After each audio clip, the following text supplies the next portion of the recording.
बातमीपत्रामध्ये आता पाहणार आहोत बातम्या अतिशय वेगवान स्वरूपात सुरुवात करूया। गेल्या 2 दिवसांपासून राज्यात पावसाचा जोर वाढलेला आहे। मुंबईत देखील पावसाची रिपरिप सुरू आहे आणि गेल्या आठवड्यात संपूर्ण राज्यात पावसाचा फारसा जोर नव्हता। मात्र गेल्या 2 दिवसांपासून राज्यात पाऊस पुन्हा सक्रिय झालेला आहे। राज्यात गेल्या 2 दिवसांपासून पावसाचा जोर वाढला असताना कोकणातील रायगड, रत्नागिरी, सिंधुदुर्ग या जिल्ह्यात बुधवारी अतिमुसळधार पावसाचा अंदाज वर्तवण्यात आलेला आहे, तर उर्वरित भागात मुसळधार पावसाची शक्यता वर्तवण्यात आली आहे। मुंबईला पाणीपुरवठा करणारं सर्वात जास्त पाणी पातळी असलेलं भातसा धरण 85% भरलेलं आहे आणि त्यामुळे सापगाव येथील भातसा नदी पुलावरून प्रवास करणाऱ्या वाहन चालकांना आणि भातसा नदीकाठच्या गावांना प्रशासनाकडून सतर्कतेचा इशारा देण्यात आला आहे। वाशिमच्या मंगरुळपीर शहराच्या दर्गा चौकात असलेली जीर्ण इमारत सततच्या पावसामुळे कोसळली आहे। या घटनेमध्ये कोणतीही जीवितहानी झाली नसल्यानं मोठा अनर्थ टळला आहे। बहुतांश राज्यात बरेच दिवस उघडीप दिल्यानंतर कोकण, मराठवाडा, वन्हाडसह विदर्भातील काही भागात पावसानं पुन्हा दमदार हजेरी लावली आहे। पाण्यावर आलेल्या पिकांना या पावसानं दिलासा मिळाला।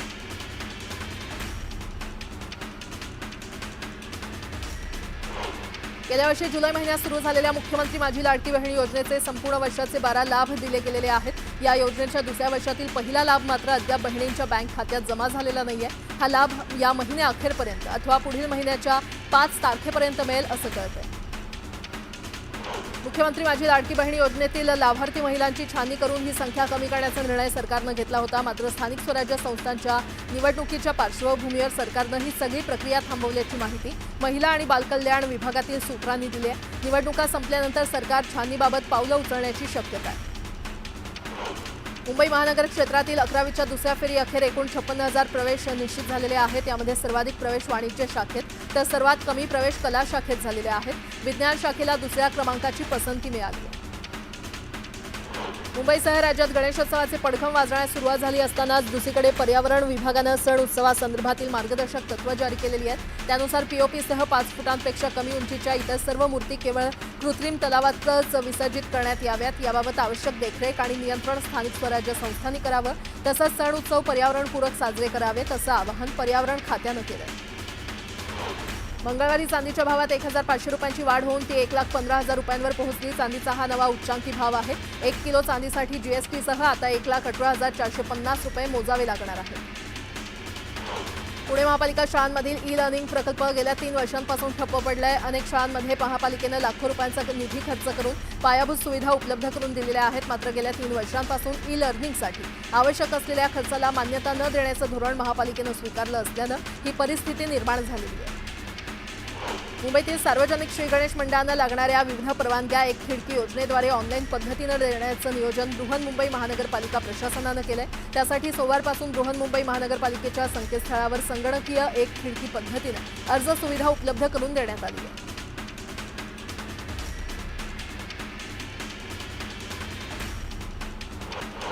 मुंबई पालिकेतील सफाई कामगारांच्या आंदोलनाला अखेर यश आलेलं आहे। वाटाघाटीनंतर पालिकेनं कामगारांच्या सर्व मागण्या मान्य केल्या आहेत। येत्या सोमवारी पालिका आयुक्त भूषण गगराणी आणि कामगार संघटनांमध्ये औपचारिक करार होणार असून त्यामुळे 23 जुलैपासूनचा प्रस्तावित संप मागे घेण्यात आला आहे। मुंबईतील स्थानक परिसरातील फूड स्टॉलमध्ये अलीकडे घडलेल्या आगीच्या घटनांच्या पार्श्वभूमीवर खबरदारीचा उपाय म्हणून पश्चिम रेल्वेनं उपनगरीय स्थानकांवरील सर्व खाद्यपदार्थ विक्री केंद्रांची विद्युत तपासणी करण्याचा निर्णय घेतलेला आहे। चर्चगेट स्थानकावरील एका फूड स्टॉलमध्ये आग लागल्याची घटना नुकतीच घडली होती। अंगारकी चतुर्थीनिमित्त अष्टविनायक दर्शन तर श्रावण महिन्याच्या मुहूर्तावर भीमाशंकर, त्र्यंबकेश्वर, घृष्णेश्वर, परळी वैजनाथ आणि औंढा नागनाथ या 5 ज्योतिर्लिंगांच्या ठिकाणी महाराष्ट्र राज्य परिवहन महामंडळाकडून विशेष सहलीच्या गाड्या सोडण्याचं नियोजन केलंय। याबरोबरच तीर्थक्षेत्र, गाणगापूर, अक्कलकोट, तुळजापूर आणि रायगड किल्ला या ठिकाणी देखील विशेष जादा बस सोडण्यात येणार आहे। कल्याण येथील एका खासगी दवाखान्यामध्ये काम करणाऱ्या मराठी तरुणीला मारहाण करणारा आरोपी गोकुळ झा याला अटक करण्यात पोलिसांना यश आलेलं आहे। कल्याणच्या मनसैनिकांनी त्याला कल्याणमधील वसार गावातून शेतात पळत जात असताना पकडलं आणि त्याला गाडीत बसवलं आणि थेट पोलीस स्टेशन गाठलं। सोनाली कळासरे या तरुणीला गोकुळ झा यानं मारहाण केल्यानंतर मनसेनं आणि ठाकरे गटानं आरोपीला तात्काळ अटक करण्याची मागणी केली होती। तर आरोपी गोकुळ झा हा 4 दिवसांपूर्वी ट्रक चालकाला मारहाण केल्याप्रकरणी जेलमधून जामिनावरून सुटून आला होता। गोकुळवार, विठ्ठलवाडी आणि कोळसेवाडी या 2 पोलीस स्टेशनमध्ये मारहाणीचा आणि हत्यार बाळगल्याचा गुन्हा दाखल आहे. तर या आरोपीला शोधण्यासाठी पोलिसांनी 5 टीम बनवल्या होत्या. सकाळी गोकुळ याला कल्याण कोर्टात हजर केलं जाणार आहे.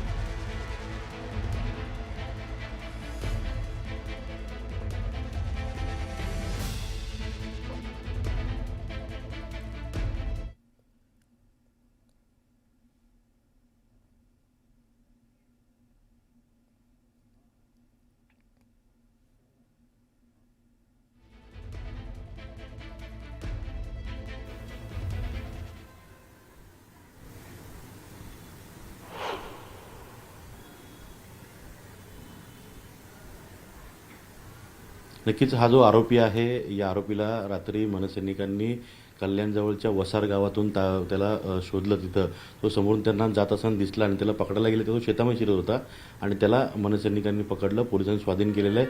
रात्रभर पोलिसांनी त्याचा पाहुणचार केलेला आहे. त्याच्यावरती गंभीर कशी गुन्हे दाखल करता येतील त्याच पद्धतीनं त्याला लवकर जेलच्या बाहेर येताना नाही या स्वरूपाची तयारी जी आहे ती पोलिसांनी केली. लवकर त्याला कोर्टात हजर करतील. मी आता कल्याणच्या जानकी ग्लोबल हॉस्पिटलमध्ये आहे, जिथं सोनाली काळासरे, जिला या गोकुळ ज्याने मारहाण केली होती, त्या हॉस्पिटलमध्ये आहे. सोनालीची प्रकृती आता ठीक आहे, पण तिला जी मारहाण झाली होती यामुळे तिच्या मानेवरती अजून सूज आहे. त्याच पद्धतीनं तिच्या उजव्या हाताच्या अंगठ्याला फ्रॅक्चर आलेला आहे. पाठ अजून दुखते आणि पोटात तिच्या कळा मारतायत. व्हिडिओमध्ये आपण बघितलं होतं की कसं अक्षरशः वेगळा रानटी माणसासारखा तो तिला मारत होता, केस पडून खेचत होता. सोनाली, तुझी आता तब्येत कशी आहे? तब्येत माझी आहे थोडा ठीक आहे, पण अजून माझं दुखणं कमी नाही झालंय. कुठे दुखतंय तुला? पाठीत माझ्या अजून पण दुखते, छातीत त्यांनी लात मारलेली तिकडं पण दुखते. आणि मानेला देखील फटका बसला, त्यांनी खेचलं होतं. बसलाय माझ्या मानेला पण सुजन आहे अजून. हाताला अंगठ्याला काय फ्रॅक्चर झाला का? हो, उजव्या हाताच्या अंगठ्याला फ्रॅक्चर झालं. डॉक्टरांनी काय अजून उपचार केलेत किंवा अजून पुढे काय सांगितलं, उपचार कशा पद्धतीने होतील? उपचार ते सांगतील, आता प्रोसेस चालू आहे अजून.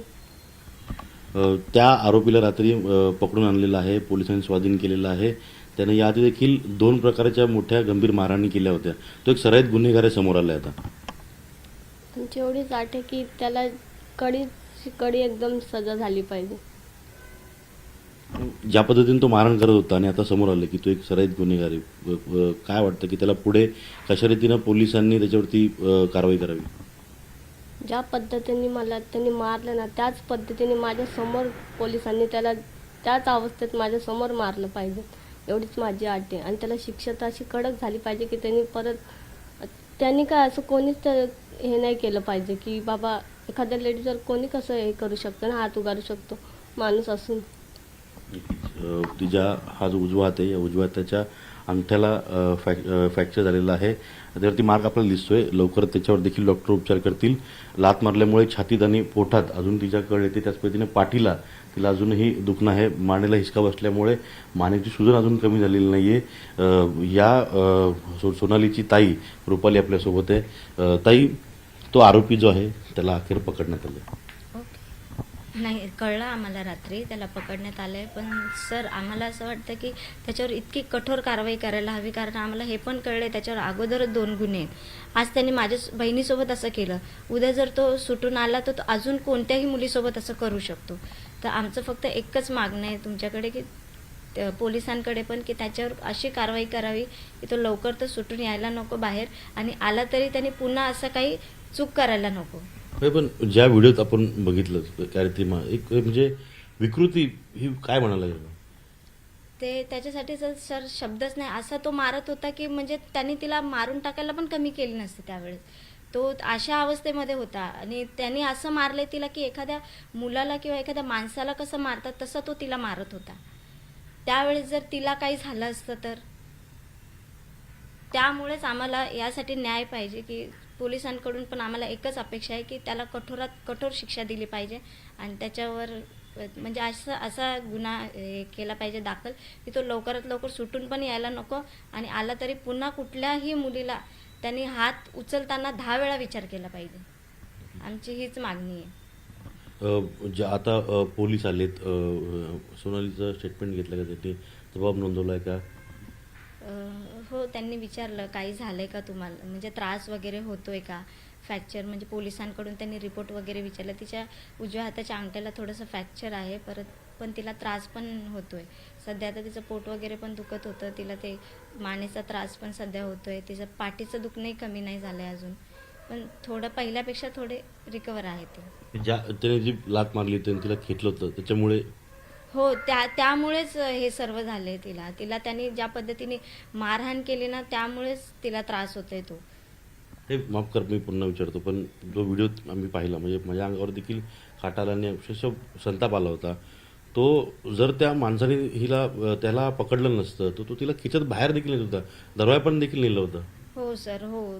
तो व्हिडिओ बघून आम्हाला पण, मी पोहोचणार त्याच्या अगोदरच ते तिकडनं निघून गेले होते, पण असं वाटत होतं की त्याला काय करावं आणि काय नाही, अशी आमची त्यावेळेस हे कंडिशन होते की आम्हाला सुचतच नव्हतं की एखादा व्यक्ती असं कसं करू शकतो, कसं काय असं करू शकतो. त्याच्या घरामध्ये आया बहिणी नाही आहेत का? हां, इतकंच त्यांना शौक आहे तर आया बहिणीच्या बांगड्या घालून बसा तुम्ही. तुम्हाला जर इतकंच तुम्हाला तुमच्या अंगातला जोर दाखवायचा असेल तर तुमच्या आया बहिणींवर दाखवा ना. तुम्ही लोकांवर का इतकं हे करतात? तिचा काय गुन्हा होता की ती फक्त इतकं बोलली की तुम्ही आज जाऊ नका, मग तो व्यक्ती डायरेक्ट मारहाण करणार? हा संताप आहे, खरं तर हा प्रत्येक महिलेचा संताप आहे की ज्या रीतीनं त्याने सोनालीला मारहाण केलेली आहे. सोनालीची ते चूक काय होती? जर सोनालीने त्याला आतमध्ये सोडलं असतं तर डॉक्टरांनी तिला ओरडलं असतं, तिला कामावून देखील काढू शकले असते, आणि तिला थांबवलं म्हणून तिला एवढी मोठी, त्या गोकुळला थांबवलं म्हणून तिला एवढी मोठी शिक्षा भोगावी लागलेली आहे. आता खरं परीक्षा पोलिसांची आहे. तो आधीच जामिनावरती बाहेर आलेला आहे, त्याच्यावर 2 गंभीर गुन्हे दाखल आहेत आणि हा 3रा गंभीर गुन्हा दाखल आहे. त्यामुळे त्याला इतक्या कडकरित्या त्याच्यावरती खटला चालवला पाहिजे जेणेकरून तो जेलच्या बाहेर नाही आला पाहिजे आणि असं कृत्य त्याने पुन्हा केलं नाही पाहिजे. कारण का तो सराईत गुन्हेगार आहे हे आता स्पष्ट झालेलं आहे. तो बाहेर येऊन पुन्हा अशी कृत्य करेल यात काही शंका नाही. त्यामुळे अशा लोकांची जागा ही जेलमध्येच आहे, हीच समस्त महिलांची आता मागणी आहे. व्हिडिओ जर्नलिस्ट प्रवीण शेट्टीसह अजित मांढरे, न्यूज 18 लोकमत, कल्याण. तर गोकुळ झा याला पोलिसांनी अटक केलेली आहे आणि त्याला कठोरात कठोर कारवाई व्हावी अशी मागणी या तरुणीनं केलेली आहे, तिच्या बहिणीनं देखील केलेली आहे आणि सगळ्याच स्तरातून अशी मागणी होते. आणि सध्या आता आपण जाणार आहोत कल्याण पोलीस स्टेशन इथे आमचे प्रतिनिधी प्रदीप भणगे, तिथून आपल्याला अधिकची माहिती देतील. प्रदीप, गोकुळ झा याला अटक करण्यात आलेली आहे, आज त्याला कोर्टात हजर करण्यात येणार आहे. साधारण किती वाजता त्याला कोर्टात हजर केलं जाईल, काय अपडेट? आपण जर बघितलं तर काल रात्री मनसेच्या पदाधिकाऱ्यांनी त्याला नेवई नाक्यावरून पकडून पोलिसांच्या स्वाधीन केलं आहे. पोलिसांनी त्यानंतर त्याची चौकशी करत त्याला ताब्यात घेतलं आणि त्याला अटक केली आहे. आत्ताच मिळालेल्या माहितीनुसार त्याच्या भावाला सुद्धा पोलिसांनी ताब्यात घेतलेले आहे, त्याची सुद्धा चौकशी चालू आहे. साधारण 10च्या सुमारास त्याचं मेडिकल करून त्याला पुढे कल्याणच्या कोर्टामध्ये हजर करतील. मी आता मानपाडा पोलीस स्टेशनच्या आवारात आहे. हे गोकुळ झा आणि त्याचा भाऊ रणजित हे दोघंही पोलिसांच्या आजचा मानपाडा पोलिसांच्या ताब्यात आहे अशी माहिती सूत्रांनी दिलेली आहे. आपण जर बघू शकता तर काल जे प्रकरण झालं या प्रकरणानंतर आरोपी जो होता हा फरार झाला होता. पोलीस शोध घेत होते, मात्र मनसेच्या पदाधिकाऱ्यांनी पकडून दिल्यानंतर पोलिसांनी आता त्यांच्यावर कठोर कारवाई करायला सुरुवात केलेली आहे. हे जर प्रकरण पाहिलं तर ह्याच्यावर आधी सुद्धा काही गुन्हे होते अशी प्राथमिक माहिती मिळते. त्यामुळे या आरोपीची चौकशी केली जाणार का, सखोल चौकशी होणार का अशी मागणी आता नागरिक करू लागले आहे. त्याचप्रमाणे ह्याला कोणाचा आशीर्वाद आहे का अशी सुद्धा मागणी आता नागरिक करू लागले आहे. त्यामुळे पोलीस ह्याचा आणि ह्याच्या भावाचा सखोल तपास करतील अशी अपेक्षा वर्तवली जाते. प्रदीप, काल रात्रीपासूनच गोकुळ झा याची चौकशी केली जाते किंवा पोलीस त्याच्याकडून माहिती घेण्याचा प्रयत्न करतायत. आतापर्यंत पोलिसांकडून काही अधिकृत माहिती देण्यात आलेली आहे का? नाही, पोलिसांनी फक्त एवढीच माहिती दिली की आम्ही त्याला पकडलेलं आहे, चौकशी करतोय. मात्र आज नक्कीच कल्याण पोलीस जे आहेत ते याबद्दल पत्रकारांना अधिक माहिती देतील अशी अपेक्षा आपण व्यक्त करतोय.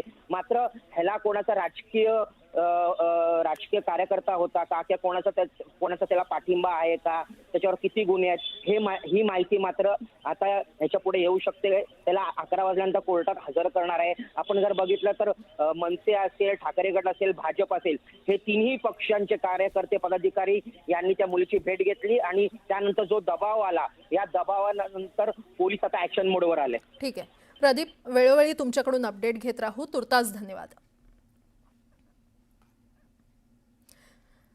दरम्यान याच संबंधी आणखीन एक मोठी बातमी. मारहाण झालेल्या तरुणीच्या अंगठ्याला फ्रॅक्चर झालं असल्याचं कळतंय.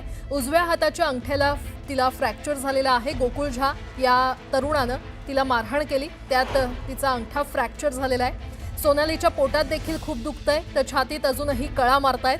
गोकुळनं सोनालीच्या छातीत देखील लाथ मारली होती. ही संपूर्ण घटना CCTV मध्ये कैद झाली होती. आपण पाहतोय किती आकसानं खरं तर तो तिला मारत होता. थेट जाणार आहोत. आमचे प्रतिनिधी अजित मांढरे आपल्याला या संदर्भात अधिक माहिती देतील. अजित, या तरुणीचं बोट फ्रॅक्चर झालं असल्याचं कळतंय आणि तिला अजूनही दुखापत आहे किंवा अजूनही तिला त्रास होतोय? आत्ताच सोनालीशी आपण संवाद साधला. तिच्या म्हणजे ती बोलत होती, त्याच्यावरून लक्षात येत होतं तिला अजून किती त्रास होतोय. कारण का तिची एक तर शरीरयष्टी ती जी अंगकाठीने बारीक आहे आणि त्यात या नराधमाने तिला थेट छातीत लाथ मारली होती. त्यामुळे तिच्या छाती आणि पोटमध्ये अजूनही कळा मारतायत. तिचं काल पोट दुखत नव्हतं, पण आज तिचं पोट प्रचंड दुखू लागलेलं आहे. पाठीत तिच्या कळा अजून थांबलेल्या नाही आहेत. या सगळ्या मारहाणीमुळे तिच्या मानेला सूज आली, ती सूज देखील अजून कमी झालेली नाही आहे. त्यामुळे डॉक्टर आता पुढे त्या मानेवरती काय उपचार करता येतील का, आतमध्ये तिथे काय फ्रॅक्चर आहे का किंवा आतमध्ये काय ब्लिडिंग झालं आहे का, यावर सर्वात आधी उपचार करणार आहेत. पण महत्त्वाचं म्हणजे या मारहाणीमध्ये तिच्या उजव्या हाताच्या अंगठ्याला फ्रॅक्चर आलेलं आहे. हे या सगळ्या घटनेमधून समोर आलेलं आहे. आणि डॉक्टरांनी जेव्हा रात्री तिचा एक्सरे काढला, त्या एक्सरेमधून ही गोष्ट समोर आली. मी त्याच जानकी हॉस्पिटलमध्ये आहे. हे जानकी हॉस्पिटल आहे, जानकी ग्लोबल हॉस्पिटल आहे. आणि या हॉस्पिटलमध्ये सोनालीला इथं उपचाराकरता दाखल केलं गेलेलं आहे. डॉक्टर सतत तिच्यावरती लक्ष ठेवून आहेत, सतत तिच्याशी चर्चा करत आहेत आणि तिच्यावरून तिला म्हणजे काय दुखतं आहे का किंवा कशा रीतीनं तिची प्रकृती जी आहे ती आणखीन चांगली करता येईल याकरता डॉक्टर प्रयत्न करत आहेत. महत्त्वाचं म्हणजे की तिला अजून कुठे कुठे लागलं आहे हे अद्याप पुढे येत नाही, कारण का तिच्या आणखीन टेस्ट करणं बाकी आहे.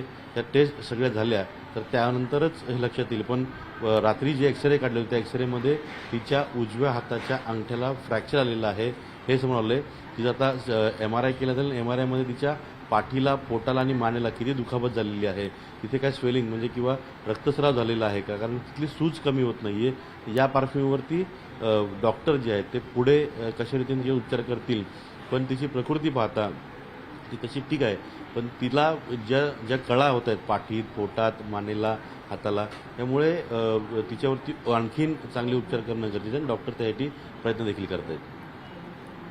ठीक आहे अजित, धन्यवाद या संपूर्ण माहितीसाठी.